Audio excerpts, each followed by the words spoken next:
আমরা এখন খাবারগুলো দিয়ে আসছি বাচ্চারা খুব আনন্দ করে খাবারগুলো নিয়েছে, কিন্তু আমাদের ছবি তুলতে দেয়নি, ওর জন্য আমরা ছবি তুলতে পারিনি। হ্যালো বন্ধুরা, কেমন আছো সবাই?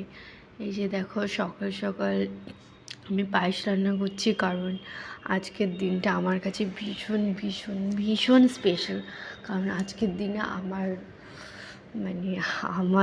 লাড্ডু আমার কাছে এসেছিলো, আমার গোপাল আমার কাছে এসেছিলো। আজকের দিনটা এত স্পেশাল, ওর জন্য সকাল সকাল দেখো আমি স্নান টান করে এই যে আমার লাড্ডুর জন্য পায়েস করছি।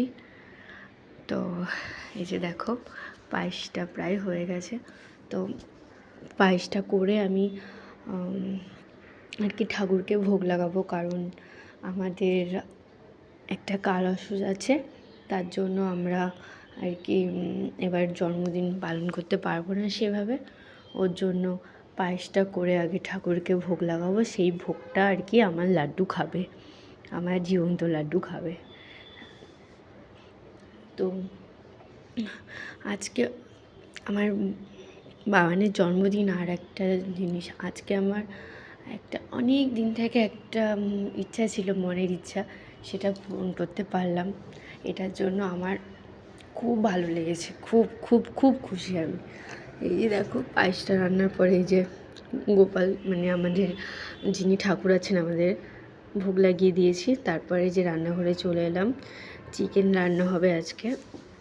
চিকেনটা এই যে ধুয়ে নিচ্ছি, তো চিকেনটা ধুয়ে রান্না বসাতে হবে। মায়ের রান্না করবে, আমি আর কি একটু ধুয়ে দিয়েছি। এই যে ধোয়া হয়ে গেছে চিকেনটা। তারপরে এই যে দেখো ঠাকুরকে ভোগ লাগানোর পর আমার লাড্ডুকে বসিয়ে দিয়েছিলাম ঠাকুরের সামনে, ঠাকুরের থালার মধ্যে। ও খেয়েছে, গায়ে মেখেছে, সবাইকে খাইয়ে দিচ্ছিল, এই করেছে আমার লাড্ডু। আসলে জন্মদিন সেলিব্রেশন করতে পারবো না, তো কি করব, এইভাবেই আমার লাড্ডুর জন্মদিনটা পালন করা হলো। এই যে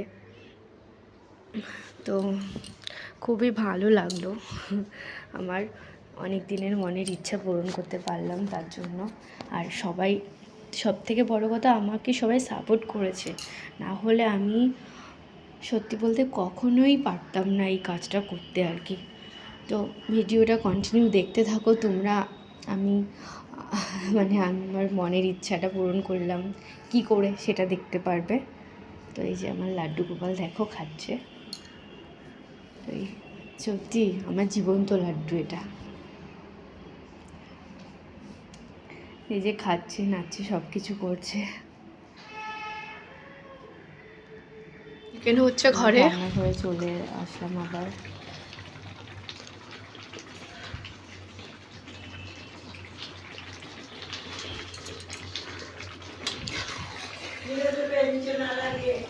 হ্যাঁ নাচছি।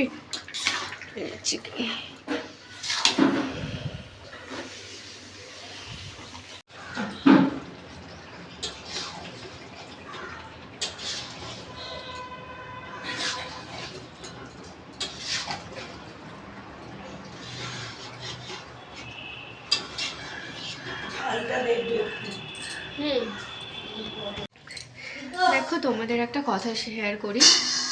তো আজকে তো বাবানের জন্মদিন, জানো আমি পায়েস করেছি। তো আমি ভেবেছি কয়েকটা বাচ্চাদের আর কি একটা আশ্রমে একটুখানি পায়েস, লুচি আর মাংস, সন্দেশ আর কি দেবো। ওর জন্য দেখো এই ছোটো ছোটো কন্টেনারে ভরে নিচ্ছি, তো এগুলো সব দেবো। পায়েস দিচ্ছি, জানিও যে আমি কেমন আর কি সব করলাম আর কি। ঠিক আছে, আইডিয়াটা কেমন সেটাও জানিও।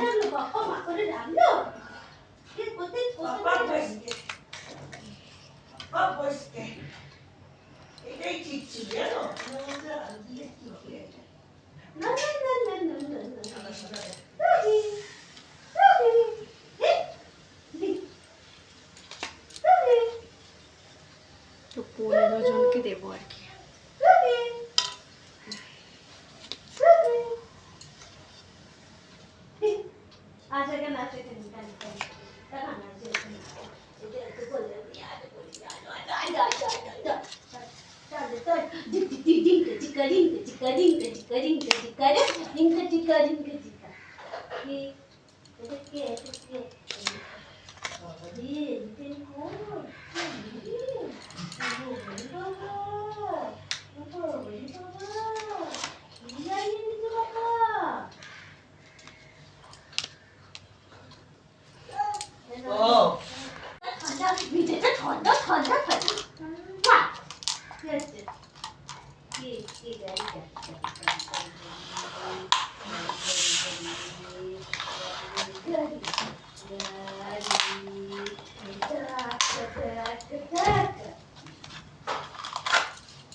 এগুলো পায়েসে দিয়ে রেডি হয়ে গেছে। এখন দেখো আমি মাংসগুলো বেড়ে নিচ্ছি বাচ্চাদের জন্য।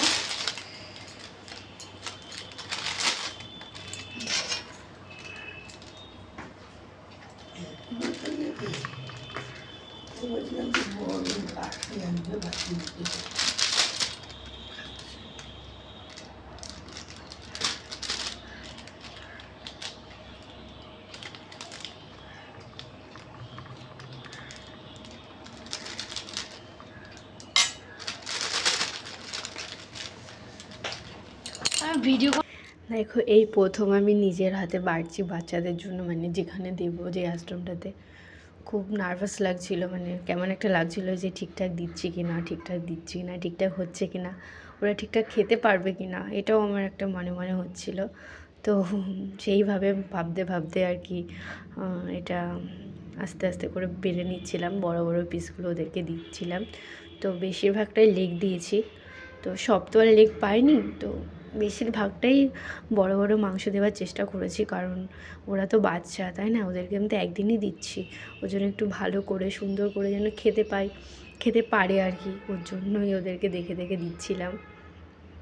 তো দেখো এই যে দিচ্ছি 2 পিস করে মাংস আর 1 পিস করে চিকেন, একটু গ্রেভি দিচ্ছিলাম।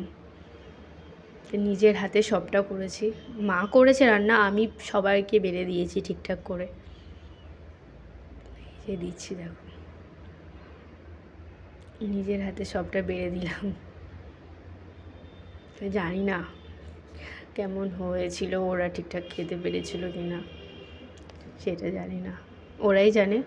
তো ওই ম্যাম আমাকে বলেছিলেন যে জানাবে খাওয়ার পর, তো নিশ্চয়ই জানালে আমি তোমাদেরকে জানাবো।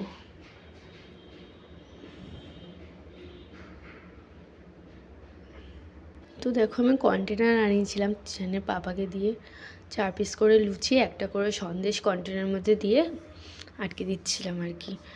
তো 4 পিস করে লুচি দিতে বলেছিলেন, যার সঙ্গে আমার কথা হয়েছিল উনি বলেছিলেন আর কি। তো উনি যেভাবে বলেছিলেন আমি সেভাবেই দিয়েছিলাম আর কি। তো এই যে 15টা কন্টেনার এইভাবে রেডি করলাম।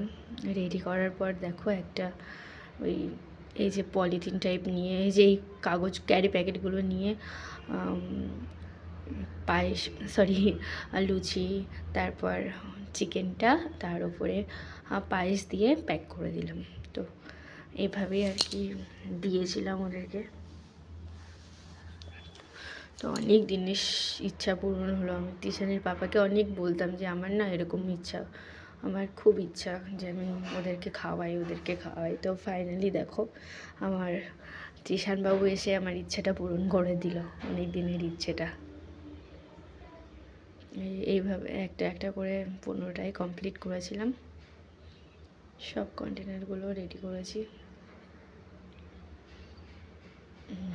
আর মা এদিকে লুচি ভাজছিল, আর একটা কাকিমা লুচিগুলো বেলে দিচ্ছিল। তো অনেকগুলোই লুচি হয়েছিল, এইভাবে তো একার পক্ষে করা সম্ভব নয়, তাই না? তার জন্য মা একটু হেল্প করে দিয়েছিল, মানে মা সবই করেছে। তো তারপর আমাদের টাইম ছিল 6টায়, 6টার মধ্যে পৌঁছাতে হবে, কিন্তু আমরা মানে 6টা বাজার ঠিক 10 মিনিট আগে তাড়াহুড়ো করে এই যে কাকিমা আর আমরা চলে এসেছিলাম। এই যে আমি দেখো ভেতরে তো ক্যামেরা করতে দেবে না, ওর জন্য লুকিয়ে লুকিয়ে ভাই গেছিলো, ভাই ক্যামেরাটা করে দিয়েছিল। ভাই, কাকিমা, আমি, মা, তিশানবাবু গেছিলো। এই যে আমি সিগনেচার করছি, ওখানে সিগনেচার করতে বলেছিল আর বলে দিয়েছিল যে ক্যামেরা করা যাবে না, লুকিয়ে করেছিল হলে, তাই তোমাদের দেখাতে পারলাম। বাবানের গিফট এই যে এটা দেখায়, এই যে দেখো জু, এটা পাপা দিয়েছে। আমি খুলিও তো খুলতে পারে না। কি আছে? খুল যা সিম সিম। গাই, গাই আছে, কি মজা। গাড়ি, সুন্দর গাড়ি, দেখি। আও কি দারুণ, খুব সুন্দর, কি সুন্দর।